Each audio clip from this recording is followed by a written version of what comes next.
I want to show you what zone 2 looks like. As you can see, I can carry out a conversation. It's just not that comfortable. I'd much rather shut up and listen to a podcast or an audiobook. But if I have to talk, I can. And I've spent some zone 2s on the phone the entire time. Not particularly enjoyable for the person on the other line, I'm sure. But that's really your litmus test.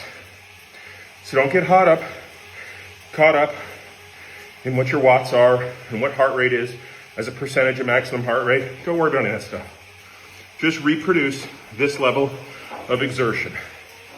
I like to do it on a bike indoors because it's steady state. But you can do it on a treadmill. You can do it on the Stairmaster. You can do it walking really quickly, provided the elevation is somewhat consistent. You can run, you can swim. Just produce this level of exertion. There you have it, zone 2. All right, so everything he just said, I agree with. The main thing I want to focus on is personalization though. So based on your stress levels, based on the demands you have in life, what I recommend is personalizing this based on your energy levels as well as your demands in life.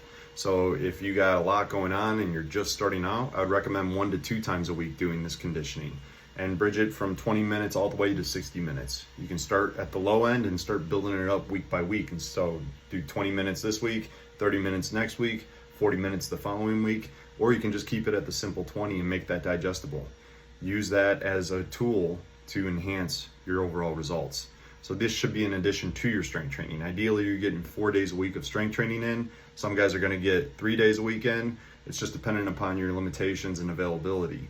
But based on that, you should be trying to get 2 days a week of conditioning, and that would be the healthy medium between the 1 to 3 days.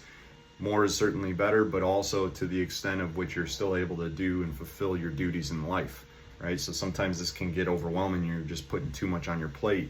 We want to make sure that you're not overwhelmed by adding this activity into your life. It should enhance you as a whole. So what your week should look like is 3 to 4 days of strength training. 4 days is going to be the most optimal. And then 1 to 2 days of conditioning based on your availability. If you can get 2 days a week in addition to 4 days of strength training, that's the best option. Second best is getting 4 days a week and 1 day of conditioning. And then the third best would be 3 days a week of strength training and 2 days a week with conditioning. So take that into account with your own personal needs and goals and try to aim for 20 to 60 minutes of that zone 2 cardio.